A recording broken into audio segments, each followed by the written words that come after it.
Hello, and welcome to the Effective Practice Management webinar. My name is Michael Andre. I am the Senior VP of Operations here at Effective Practice Management. And I have as my guest today, Dr. Robert Thomson, who is with Mandeville Total Wellness in Mandeville, Louisiana. Welcome, Bob.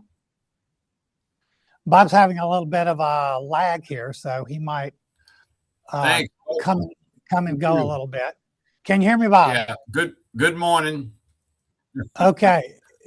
It's very, very nice to have you. Yes. Thank you for attending and sharing your wisdom with our listeners. Okay. So today we're going to be talking about, well, before we get going, why don't you tell us a little bit about yourself?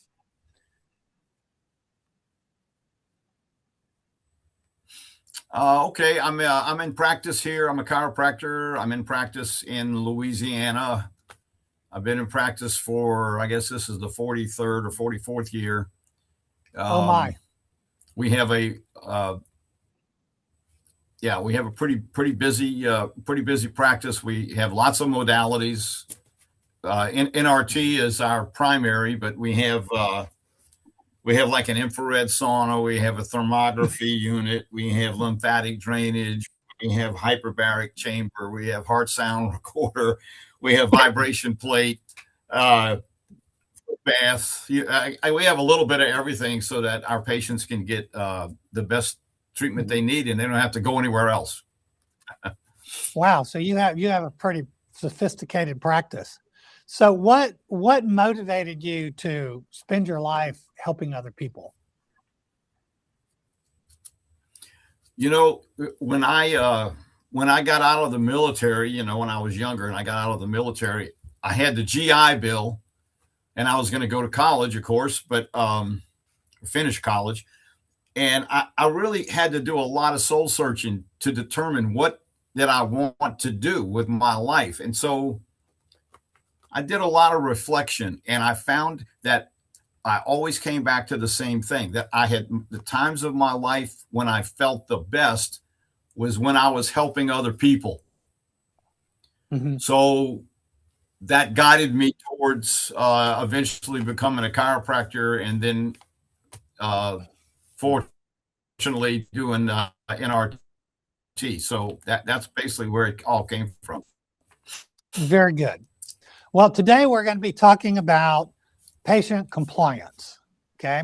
And this is a term that can have different meanings across different healthcare modalities. So in your practice or in nutrition or alternative health, how would you define patient compliance?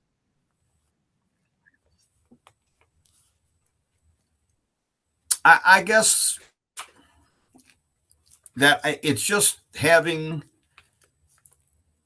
the right level of connection to the patient, the communication with the patient, that I understand what they need. They understand that I can provide that, and they're willing to do what I ask them to do. You know, Freddie said something years and years ago that always stuck with me. He said, I don't want anybody in my practice unless they agree with me. So that's the agreement. We have that agreement that we're going to work together, and that's where the compliance comes from. Right? I see.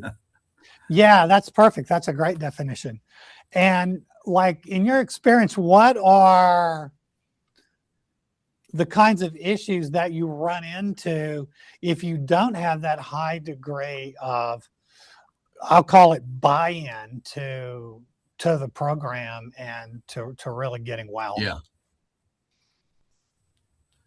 Yeah. Well, fortunately, I don't have to deal with that very much. But when it does happen, they're not going to follow through. They're not going to show up for their appointments. They're not going to take their supplements. Mostly, they're not going to change their diet enough to make a real difference. So those are the compliance issues that we come up with. I see. Okay. All right. Well, very good. So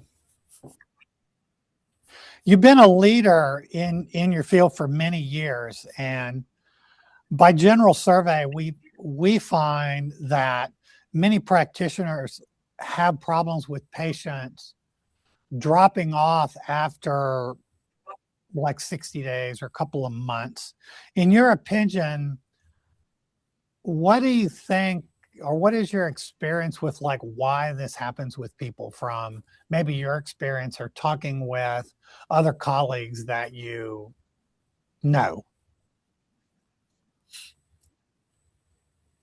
I think it's primarily that they don't understand what's going on. It's a communication problem, obviously. So we have not been able to have them understand why we're asking them to do, for example, change their diet, or why are we asking them to take these particular supplements? Why are we asking them, hey, you got to come in here once a week, at first, till I understand what's going on with your body.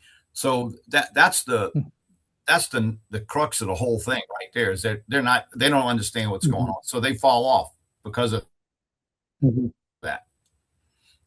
Now, one of the things that we have seen, okay, just in working with so many practitioners, is that there often can be a confusion between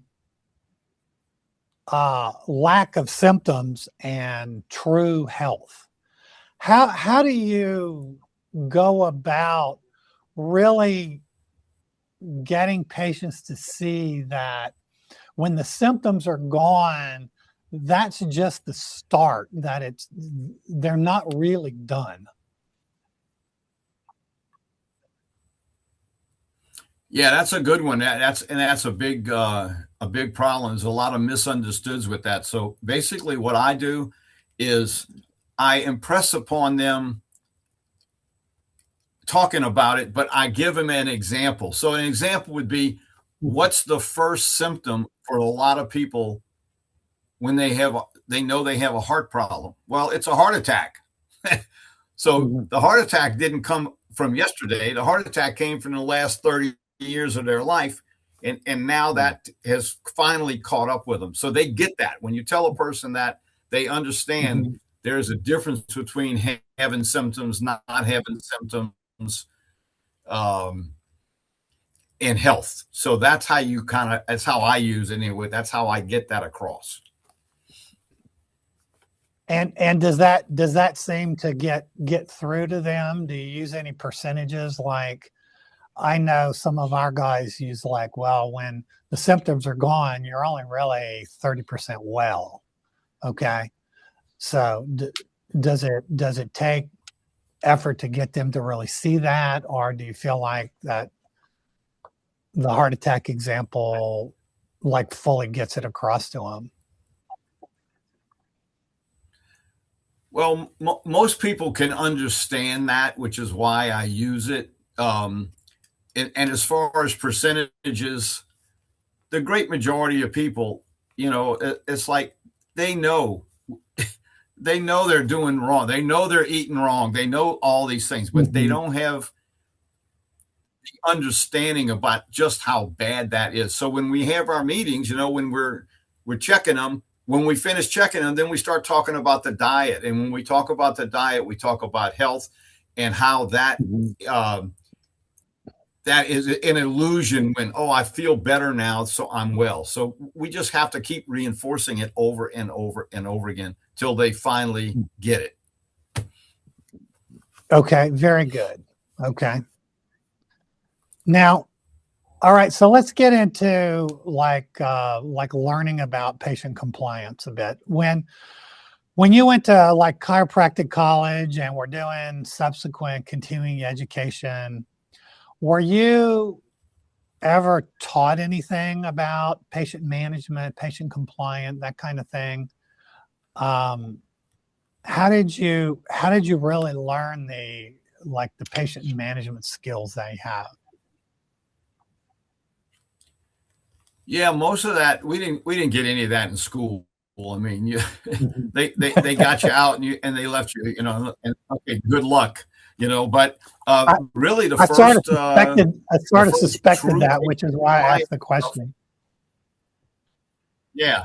Yeah, it's terrible what they do, but anyway, we had no training on that. But when I first came to ULAN back, way back in the day, is when I started getting that kind of training, and it has really really helped manage my practice, because without that, I don't know what I would do. I was doing nutrition 40 years ago and was totally unsuccessful because I didn't know how to manage patients. Now I don't have any problems at all. And what kinds of things did you run into? Because that would have been like, what, 25 years you went without really patient management training, right? Yes. Am Yeah. I calculating properly? So, and what kinds of things would you run into, and what kinds of frustrations would you have there? well, I really didn't have a clue on, what a nutrition practice, how it should have been run, and how to make that work. So I'll give you an example. When I first did nutrition, I was doing nutrition when I started 43 years ago. What I would do is I would do my initial thing with them, and then I'd say, I'll see you in a month. It didn't work.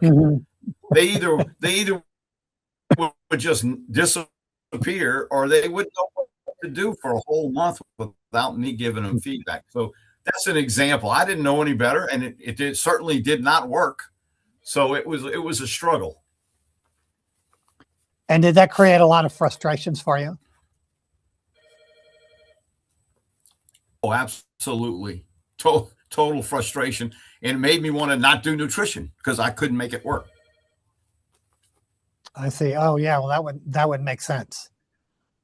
So when we're talking about patient compliance, are we not essentially talking about how you communicate to your patients through the marketing? And also, it's essentially you're selling them. Okay. And both of those activities tend to have a bit of a bad reputation. Okay. And like I've talked to a lot of practitioners, and they're like, oh, I don't want to push my patients, or I'm very reluctant to do that, or they're just really hesitant to do that kind of thing. And they seem like they have a bit of a fight between what they would consider their, I don't know, their medical integrity, or however you would want to describe it, right? How do you rationalize or make those things come together? The idea that this is your responsibility to get these people to see this. I'll give you an example. I just brought my mother to orthopedic doctor who I take care of. And the guy's like, I just about wanted to slap the guy, because he's like, you're supposed to tell me what you want, not me. And I'm like, hey, you're the doctor, right? And so this is just an example of what I'm talking about, right? And I've run into this not only with doctors, but attorneys and CPAs and practically every profession. So I guess my question to you is,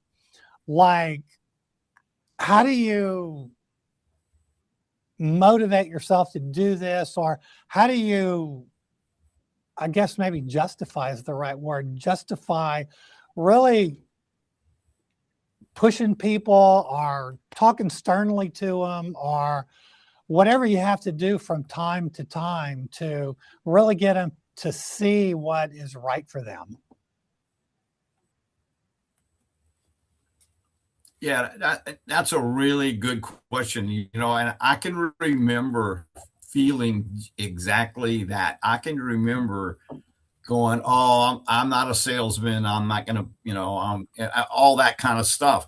And that's when I did not understand that part of my role in helping people was to basically make them see the light, and that that was the solution to their health problem. And if I wasn't going to do that, if I wasn't going to control that, and they don't get it, then I'm not going to help them.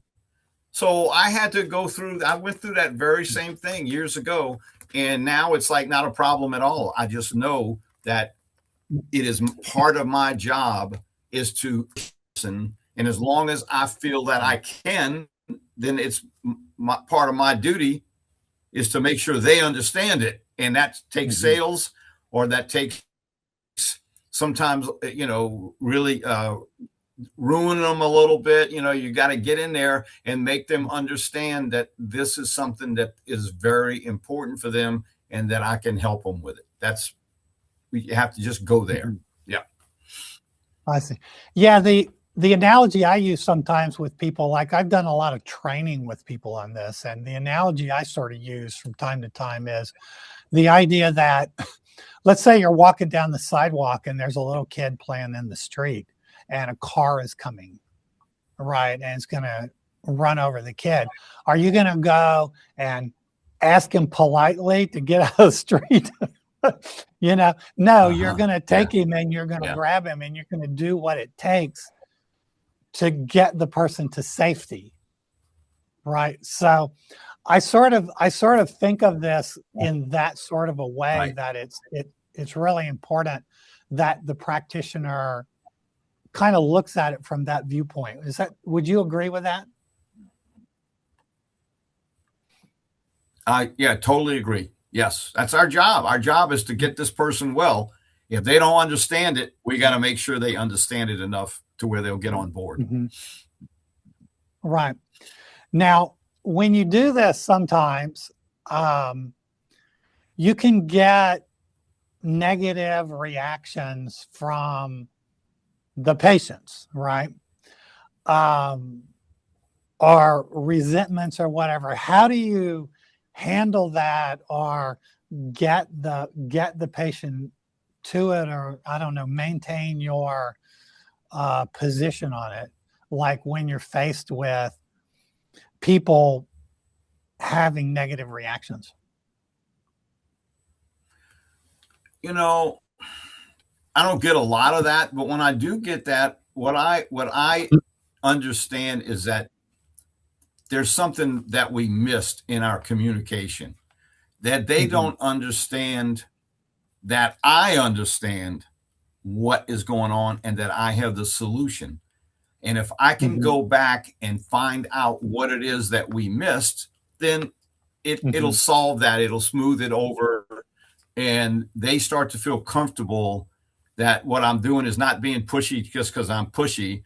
I'm doing what I have to do to communicate that I can help, and that's the key to the whole thing. Do you think your confidence as a practitioner and knowing that you can help the person factors into your willingness and ability to stand in there and handle the guy? Yeah, there's no doubt about that. When I come across when I get a new patient in here, they know unequivocally that I've got their back, and that I feel comfortable that I can help them. And I'm very enthusiastic when I interact with people. So most of them get it pretty quick, and the ones that don't, we just have to work a little harder. Okay, very good. Now, recently, despite all your experience and training, okay, that you've had over the years, you recently took our patient compliance training. Could you tell me what motivated you to do that, and Well, just what motivated you to do that? Let's start with that. Well, I just like to do, I just like to do trainings. I'm a training junkie, right? So I come to all the symposiums. I want to get uh, as much knowledge as I can. And when I saw that was available, I said that's intriguing. Let's try it and see what I think I know, and maybe what I used to know, and I'm not doing it now or whatever. So that's kind of the impetus behind that. Yeah. And thinking back on that training, what do you feel were the big takeaways from you that you got from that? You know, it's that whole concept of how important the connection is, the communication connection is in making your practice so smooth, easy, and getting compliance. Because you know, we get into our routines and we do the things that we do, and you know, we're successful. Oh, I got a good practice. I've got this, that. But there's a lot of things that kind of fall by the wayside, maybe you could say, and you're not necessarily completely checked in or tuned in as well as you could be, and that's what that course did for me. It reminded me of things that I wasn't doing, that I used to do, or that I got training on, but I just never integrated it. So that I think that's what it did more than anything else. Very good. And all right, well, thank you for sharing that. The other question I wanted to ask you, it's a bit of a unique type of training in the sense that there's like a theory section and there's also like a practical drilling section. Did you feel that practical part really helped drive it home for you? Yeah, you know, drilling's always good because it gets you in the situation that you need to be in to get good results. So that's what I felt like at the end. We did the drilling, and it was great. Yeah, definitely. Very good. And then when you took that back into your practice, like what changes have you seen now since you've gone back, even with all the other training that you did? Yeah, it's just that like I said, it just reinforced all of the good things, and it reminded me of the things that I had maybe not paid enough attention to. Or so what I have now is I have patients that are more on board. They're more understanding of what I'm trying to achieve I guess it's just a clarity, and it's more of a connection between them and me, which makes everything so easy because then they like me and I like them, and we're happy campers, you know, like that. Very good. Okay. And do you also feel like that, like your key principles that you have to use when you're doing these things are like more front of mind?